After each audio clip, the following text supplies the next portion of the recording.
Hi everyone. Today we're going to do a much more non-traditional stretch.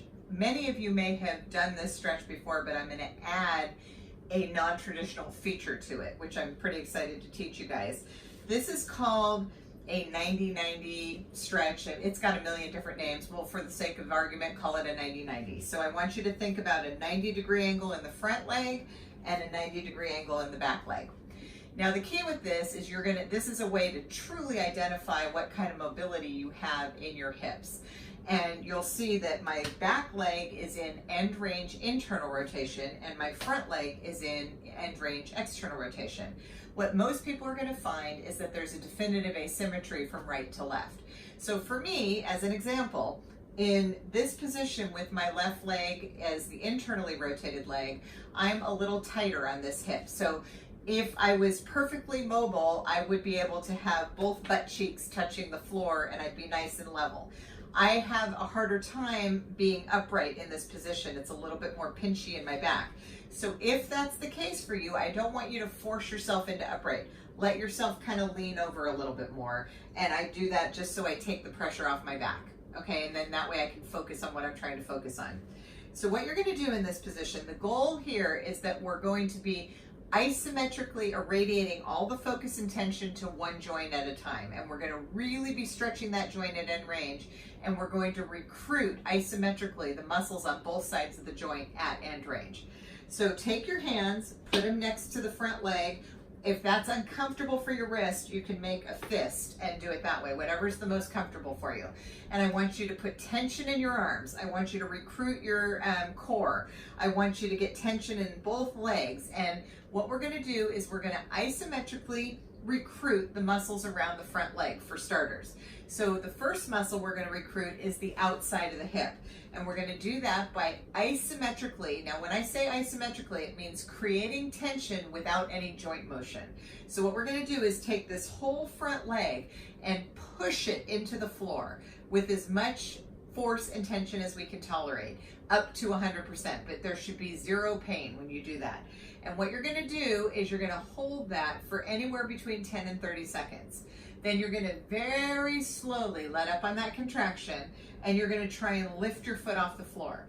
Now, when you try to lift your foot off the floor, it's not really going to go anywhere. All I'm trying to do is recruit and activate the muscle on the inside of your thigh. So now we're working the other side. And you're going to hold that into a contraction again at anywhere from 0 to 100%, whatever you can do without pain. And then you're going to very gently let go. You're going to do that 3 times on each side. So into the floor, pull up, into the floor, pull up. And again, no joint motion is really happening. All you're doing is recruiting the muscles on both sides of this front hip.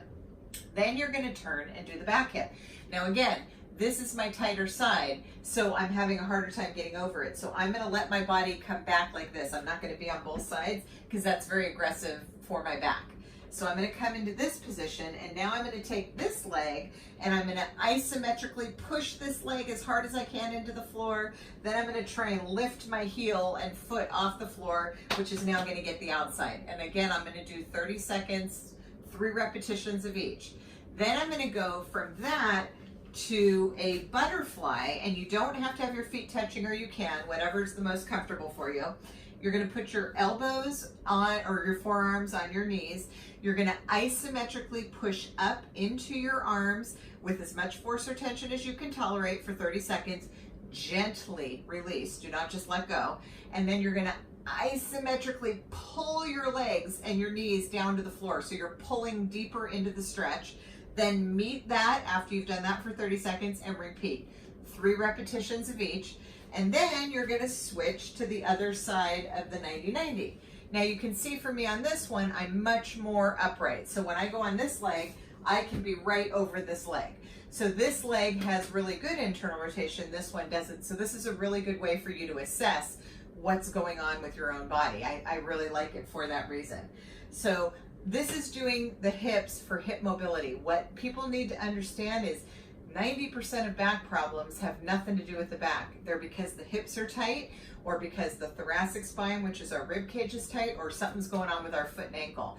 And so if you can keep your hips really mobile at end range, you keep your back out of trouble, which is an amazing thing. So this is called a pail and rail, and it's a really great exercise to incorporate an isometric contraction into an end range stretch. So give it a try, tell me what you think, and again, love questions and feedback. One note, make sure you do this on a mat or carpet, not on a hard floor, because the outside of your ankle will not like pushing into the floor. It's not comfortable. So just make sure you have something underneath you for comfort of the outside of the ankle. Happy mobility. Can't wait to hear from you. Have a great day. Bye.